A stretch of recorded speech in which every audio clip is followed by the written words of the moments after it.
Hello friends, સ્વાગત છે તમારું મારી ચેનલમાં. તો આજે આપણે બનાવશું કંઈક નવી જ યુનિક વસ્તુ. પૂરી તો જોઈને તમને એવું જ લાગ્યું હશે કે આજે પાણીપુરી બને છે, પણ ના, આ પાણીપુરી નથી.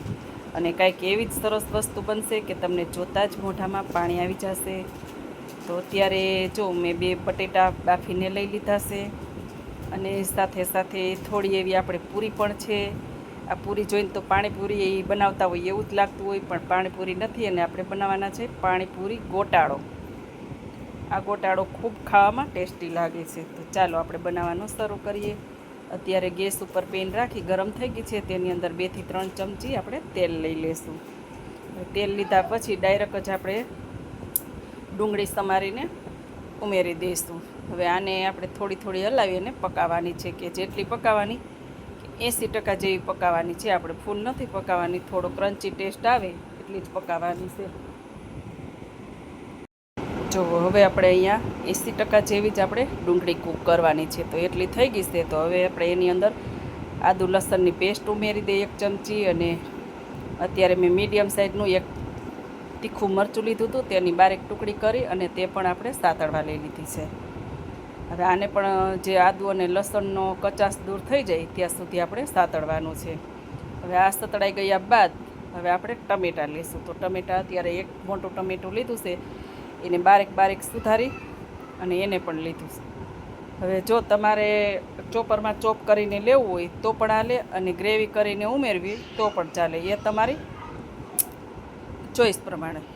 તો અત્યારે તો મેં અહીંયા કટકી કરીને લીધી છે, અને એને આપણે બહુ વધારે પડતું નથી કૂક કરવાનું, એને પણ આપણે 80% જેવું જ કૂક કરવાનું છે.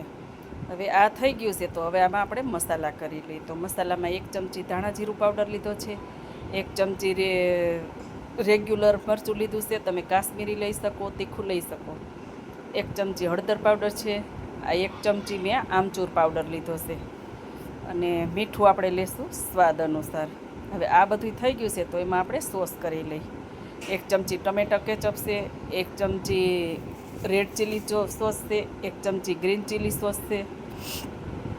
હવે આને બધું જ આપણે મિક્સ કરી દઈએ અને થોડું એવું આને પકાવી લઈએ. જો આ પકાતા જાઓ ને એટલે થોડું થોડું ઘટ્ટી થતું જશે, અને ગ્રેવી સરસ બધી આની પાકીને તૈયાર થઈ જશે. 5 મિનિટ જેવું આપણે શેકાવા દેવું છે, એટલે સોસની ખોટી સ્મેલ પણ નહીં આવે, અને બધુંય મિક્સ થઈ જાય એકદમ. હવે આ બધી આપણી ગ્રેવી આવી રીતની તૈયાર થઈ ગઈ છે, તેલ છૂટું પડી ગયું છે. તો હવે એની અંદર આપણે ઉમેરી દઈ કાબુલી ચણા. આ કાબુલી ચણા મેં 5 કલાક પલાળીને લીધા છે, અને પલાળ્યા પછી આપણે 6 થી 7 સીટી આવે ત્યાં સુધી આપણે કૂક કરી લીધા છે. હવે ચણાને ઉમેરી દીધા છે, અને જોઈ તો આપણે પ્રેસ કરી તો બફાઈ ગયા છે એકદમ. હવે અંદર 2 બટેટા બાફેલા લીધા હતા, એને પણ આપણે સાથે ચણાની સાથે બટેટાને મેશ કરી લઈ, કે બટેટા મેશ થઈ જવા જોઈએ. ચણા થોડા થોડા એવા આપણા આખા રહી જાય, ને થોડા થોડા મેશ થઈ જાય. આ રીતનું મેશ થઈ જાય ત્યાં સુધી લેવાનું છે. મસાલા સાથે ભળી જાય એટલે આપણે મેશ થઈ ગયેલું. હવે આને આપણે થોડુંક 5 મિનિટ જેવું પકાવવા દઈશું.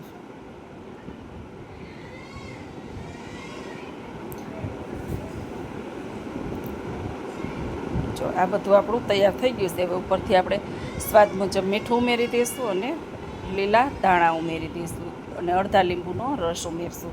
થોડોક ચટપટો ટેસ્ટ આવે એટલે માટે આપણે લીંબુનો રસ ઉમેરવાનો છે.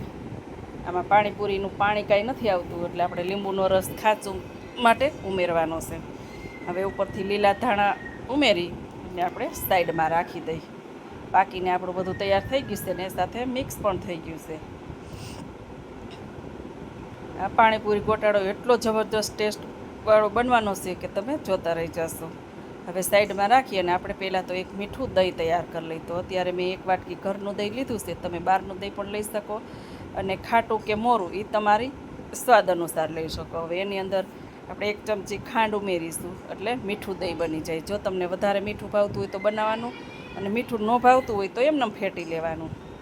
હવે આપણે મેસરના મદદથી આવી રીતે મેશ કરી લેશું દહીંને, એટલે કે ફેટી લેશું. ફેટી લઈએ એટલે એકદમ સરસનું પ્લેન દહીં બની જાય. આ રીતનું પ્લેન બની જાય દહીં એકદમ સરસ. હવે બનાવી દઈએ આપણે લીલી ચટણી. તો લીલી ચટણી માટે અત્યારે 2 મોટા તીખા મરચાં લીધા છે અને 1 મોરું મરચું લીધું છે અને 1 ઇંચ આદુનો ટુકડો લીધો છે અને સાથે સાથે આપણે 1 મુઠ્ઠી ધાણા 1 મુઠ્ઠી આપણે ફુદીનો લીધો છે અને 1 મુઠ્ઠી લીલા ધાણા લીધા છે. હવે એની અંદર સ્વાદ મુજબ મીઠું અને અડધા લીંબુનો રસ ઉમેરીશું. સાથે થોડું એવું ઠંડુ પાણી ઉમેરીશું. ઠંડુ પાણી ઉમેરો કે તમે બરફના ટુકડા પણ ઉમેરી શકો, કે ઠંડુ પાણી ઉમેરવાથી જો એકદમ ચટણીનો કલર ગ્રીન આવશે. હવે આ તૈયાર થઈ ગયું છે તો આપણે પ્લેટ તૈયાર કરી લઈ. તો હવે અત્યારે મેં 3 થી 4 પૂરી લઈ અને આ રીતનું હું ભૂકો કરી અને કરીશ તૈયાર. હવે ઉપર આપણે આ જે મસાલો બનાવ્યો હતો એ 1 થી 2 ચમચો જેટલું તમને ભાવતું હોય એટલો તમારે ઉમેરવાનો. પછી પાછું આપણે 2 થી 3 પૂરી ઉપર ઉમેરી ભૂકો અને ઉપર હવે આપણે મીઠું દહીં ઉમેરશું. જો દહીં તમારે જેટલું ભાવતું હોય એટલું ઉમેરી શકો. 2 ચમચી 3 ચમચી 4 ચમચી જેટલું તમને ભાવે એટલું ઉમેર્યું. હવે ઉપર આવશું આપણે ખજૂર આંબલીની મીઠી ચટણી, એની ઉપર આવશે આપણે લીલી ફુદીનાની ચટણી. અને ચટણી પર તમે તમારા તીખાશ માટે જેટલું તમને તીખું ભાવતું હોય એટલી તમે લીલી ચટણી ઉમેરી શકો. હવે ઉપર આવશે બારીક ઝીણી સેવ, એની ઉપર પાછું આવશે આપણે મીઠું દહીં, એની ઉપર આવશે લીલા ધાણા. જો તમારી પાસે દાડમના દાણા હોય તો દાડમના દાણા પર ઉમેરી શકો, એ પણ ખૂબ જ સરસ મજા આવે. અને ઉપર આવશે થોડો એવો આપણે ચાટ મસાલો. હવે આ પાણીપુરી ગોટાળો તમે કોણે કોણે ઘરે બનાવ્યો છે ને કોણે ખાધો છે ને કોણે ચાખ્યો છે કમેન્ટ બોક્સમાં જરૂર કહેજો. ખાવામાં એટલો ટેસ્ટી લાગે છે કે તમે પાણીપુરી કે રગડાપુરી, મસાલા પૂરી, દહીં પૂરી એકવાર બનાવશો ને એટલે કોઈ પણ વસ્તુ તમે બનાવવાનું ભૂલી જાઓ. અને બનાવવાનો એટલો ઇઝી છે ને કે એની વાત જવા દો. જ્યારે ખાવાનું મન થાય તે તમે આ બનાવી શકો.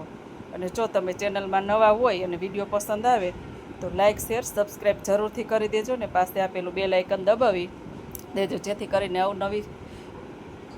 અવનવી રેસીપી મૂકો એટલે નોટિફિકેશન તમને પહેલાં મળે છે ને. બાકી જોરદાર પાણીપુરી ગોટાળો. હવે આ ગોટાળો કોણે કોણે ખાધો છે કહેજો. તમે ગોટાળો તો ઘણા બધા ખાધા હશે, પનીર ગોટાળો, પાવભાજી ગોટાળો. જય શ્રી કૃષ્ણ.